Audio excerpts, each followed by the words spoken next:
अस्सलाम वालेकुम। वहीद जदून। आज का सब्जेक्ट है कि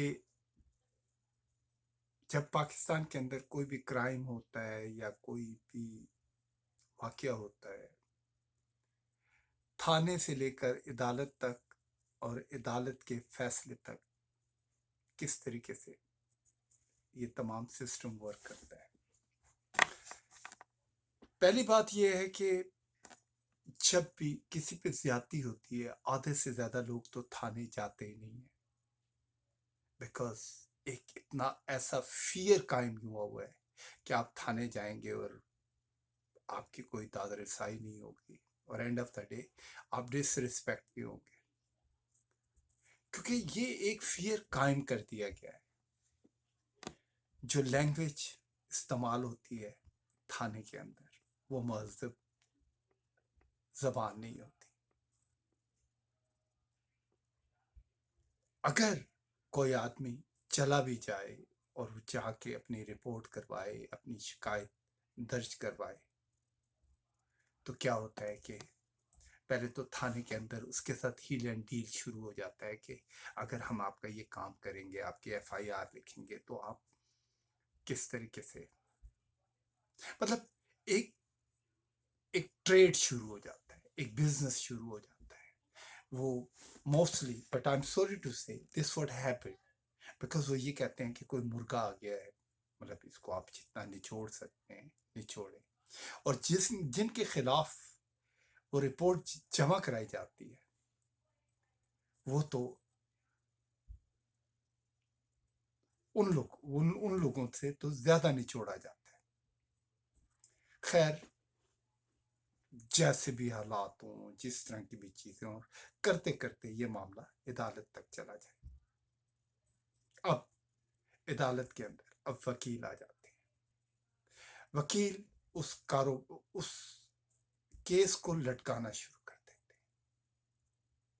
जो विक्टिम होता है वो बेचारा खाम खा पिसता रहता है, डेटों पे डेटें, डेटों पे डेटें, डेटों पे डेटें। एंड ऑफ द डे पता चलता है कि हर डेट के ऊपर वो नहीं आए, जज सब नहीं आए, फलानी चीज हो गई, फलाना कागज लेके आए, और ये चीज हफ्तों से महीनों और महीनों पे सालों और सालों से ये पूरा पूरा एक वक्त ऐसा होता है आता है कि ये भी पता नहीं चलता कि लड़ाई किस बात पे हुई थी, केस क्या था।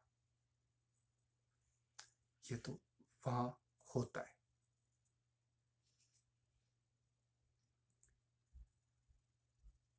कई ऐसे वाकयात हैं, जैसे 2008 में कोई वाकया हुआ ज्यादती का, जो काज़ी आजम के मज़ार के अंदर एक बेचारे कुछ लोग वहां पे गए हुए थे सैर करने के लिए, उनकी एक जवान बच्ची को वहां के जो वॉचमैन थे उन्होंने रेप कर दिया। उसके बाद ये केस चला। 2008 से 2021 हो गया है, कोई फैसला नहीं हुआ। कभी वो जमानत पे बाहर आते हैं, फिर कोई चीज आती है, फिर अंदर चले जाते हैं, लेकिन अभी तक फैसला नहीं हो सका है। ये एक छोटा सा एग्जाम्पल है, लेकिन आप गांव देहातों के अंदर देखें, ये केस 20-20 साल से चल रहे हैं और कुछ लोग जेलों में बैठे हुए हैं, अभी तक इंतजार कर रहे हैं कि उनका फैसला कब होगा।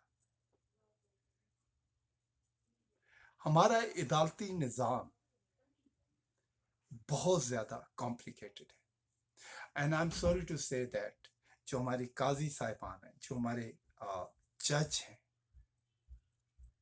वो अपना काम छोड़ के ज्यादातर सियासत में रहते हैं। फिर ऊपर से उनकी छुट्टियां।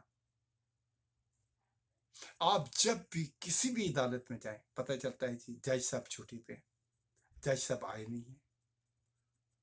क्या होता है कि जिनको इंसाफ मिलना होता है वो बेचारे थक जाते हैं, वो गिव अप हो जाते हैं। और जज साहिबान दोनों पार्टियों को एक ही पड़ले में तोलती हैं। जिस तरीके से विक्टिम्स के साथ किया जाता है, जिस तरह उनसे सवाल जवाब किए जाते हैं, जिस तरीके से उनको डिसरिस्पेक्ट किया जाता है, कोई भी शरीफ आदमी, खुददार आदमी, वो उस पेन के अंदर जाना ही नहीं चाहता। हर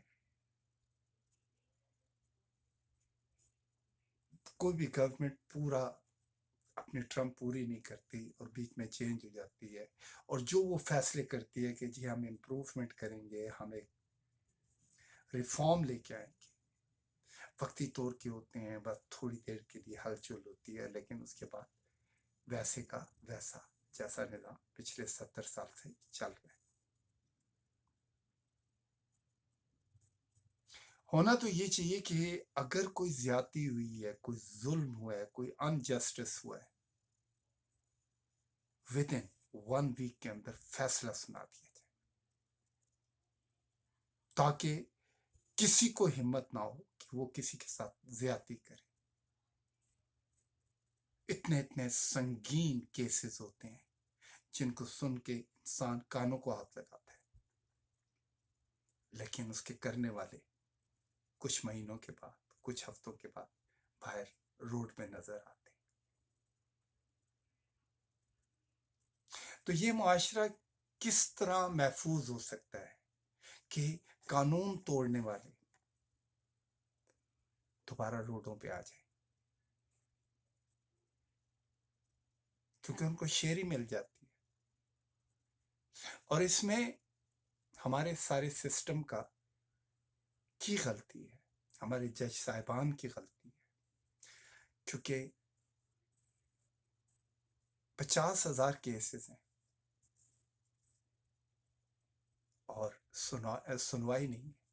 और फिर इतनी लंबी डेटें देने की जरूरत क्या है? आप विद इन 2-3 डेटों के अंदर फैसला करें, इधर या उधर।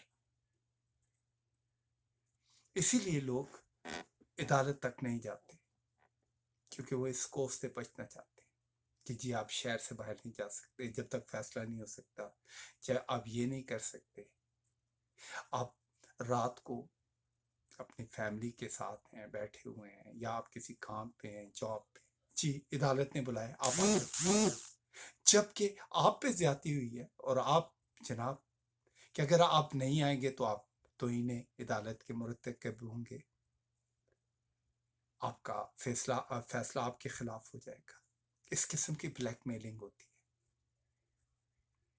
फिर जो एविडेंस होते हैं, जो चीजें होती हैं, वो वाइप आउट करवा दी जाती हैं ले दे के चक्कर में, जिसमें सबसे बड़ा इन्वॉल्वमेंट पुलिस स्टेशन का होता है, पुलिस डिपार्टमेंट का होता है। मैं ये नहीं कहता कि सारे पुलिस वाले खराब हैं, लेकिन चेक एंड बैलेंस ना होने की वजह से ये ज्यादती हर आदमी पे होती है। हम लोग सिर्फ इंडिकेट करने वाले लोग हैं, क्योंकि हम लोग रोजाना देखते हैं। मुझे पता है कि अगर मेरी बात किसी को बुरी लगेगी, वो दिल में रख लेगा, कल के दिन कहेगा यार तू आ तो सही हमारे नरगे में, फिर बात करेंगे। मेरा ख्याल है कि इंसान अगर सोसाइटी में रह रहे तो उसको हक है कि वो बात करे। Freedom of expression, freedom of speech, I think हमारा आज़ाद मुल्क है, डेमोक्रेट मुल्क है, और मेरा ख्याल है ये शख्सी आज़ादी होनी चाहिए और हर आम आदमी को होनी चाहिए। और ये जितने काजी हैं, जितना पुलिस डिपार्टमेंट है, इन तमाम को अकाउंटेबल होना चाहिए। क्या आप सबके खिलाफ बात कर सकते हैं? आप जज साहब के बारे में बात ही नहीं कर सकते? आप अपना जज तक चेंज नहीं कर सकते? अगर आपको एक जज के फैसले पे इख्तलाफ है, अगर वो दूसरी पार्टी को फेवर कर रहा है, तो he is not capable to do a justice. I think we need one strong reform, और मेरा ख्याल है प्रॉस्पेरिटी के साथ ये रिफॉर्म होनी चाहिए। اور یہ بھی کیا جائے کہ چاہے بڑا ہے چاہے چھوٹا ہے، چاہے وہی مالدار ہے چاہے غریب ہے،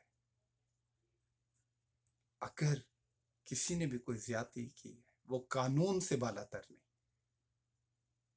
اس کا فیصلہ ہونا چاہیے، اور جس نے غلطی کی ہے اس کو سزا ملنی چاہیے۔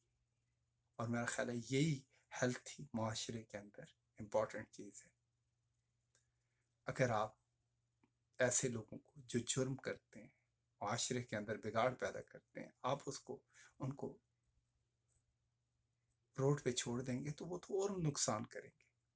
آئی think they have to suffer for one certain time. اور سب سے بڑی چیز ہے کہ جیلیں ان کے لیے ہوں جو کریمنلز ہیں، لیکن جو چھوٹی چھوٹی غلطیوں میں بیچارے کہیں نہ کہیں پھنس جاتے ہیں یا نادانیاں ہو جاتی ہیں، چھوٹی غلطیاں ہو جاتی ہیں، ان کے لیے کریکشن سینٹر ہونے چاہیے، یا کوئی کسی کے انفلوئنس میں آ کے کوئی کرائم کمٹ کر دیتا ہے تو اس کے لیے کم سے کم کریکشن سینٹرز ہونے چاہیے، تاکہ وہ ان کو، اور پھر اس کے بعد یہ نہیں کہ ہم نے لوگوں کے ساتھ سلوگن مت لگائیں کہ یہ چور ہے، یہ کرپٹ ہے، یہ فلانا ہے، جب تک اس کو عدالت ڈکلیئر نہیں کرتی۔ اور دوسرا، پھر بھی سیکنڈ چانس ضرور دیں، کیونکہ یہ ہمارے اپنے لوگ ہیں، ان کو ہم نہیں اسی معاشرے میں رہنا۔ So I think we have to think about it and we have to go for a right thing and we have to crack this justice department and the police department. God bless you. Stay safe. خوش رہیں، دوسروں کو خوش رکھیں and do for the right thing. شکریہ۔